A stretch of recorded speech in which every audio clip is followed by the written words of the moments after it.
What's going on, guys? Jurassic here. Today we're playing Lords Mobile. We're on stage 10 of Dark Disaster going against the Phantom Knight. So the plan is going to be using the Soul Forger, the Prima Donna, and the Death Archer.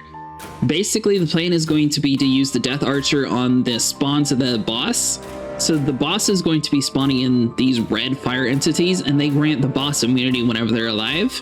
The rest of our heroes are basically just going to be wide DPS characters. You'll notice the knight that we bring in, he's not actually able to attack too many targets from the very back, so whenever he's using his ultimate ability, he'll just be spinning around in a circle and he won't actually advance at all. He just literally spins there the entire time.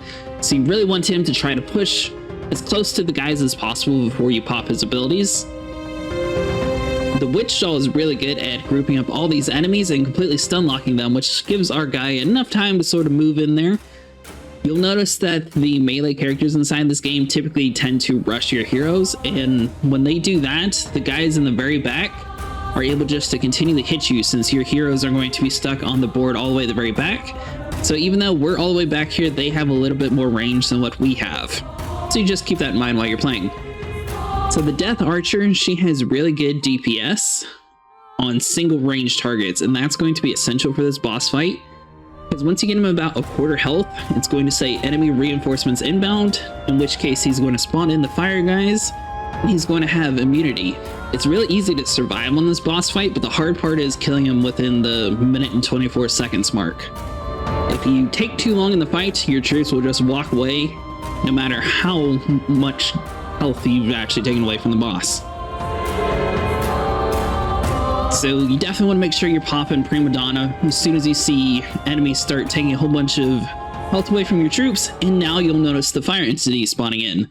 We are going to be using the Witch Doll and the other character that the game provided to attack the fire entity and the boss at the same time, just because any residual damage that we're doing during our ultimate will leak over into the boss. And you'll notice even the knight who's spinning around in circles right now, whenever the fire entity gets spawned in, he'll actually start attacking him and the boss at the exact same time. So it has a little bit of a layover attack since he sticks in one area, which is why we decided him over some of the other tankier characters.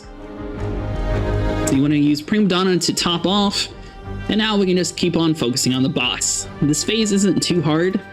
You just really want to focus your Death Archer on anything that gets spawned in. As long as they die relatively quickly, you'll be able to continually hurt the boss. But you'll notice everything's going to be saying immune. Some of your heroes are going to naturally attack the boss instead of the things that get spawned in, and there's no way around that. So you're kind of losing a little bit of your damage whenever your character focuses on the wrong target, which is why our ultimates are really nice since we're actually able to control our heroes and tell them where we actually want them to be doing the damage on. The boss has one last reinforcement. We really need to make sure that we get him taken out. We got 27 seconds left, which is plenty of time to kill him. We're doing a ton of damage, but it's just going to take a majority of the time to get it done. He's going to spin around and his health's going to slowly chunk away. Death Archer do a couple more shots, and you'll notice the boss finally falls, and now you have unlocked the Witch Doll. If this guide's helped you out, make sure you guys leave a like and subscribe, and I'll see you guys in the next one.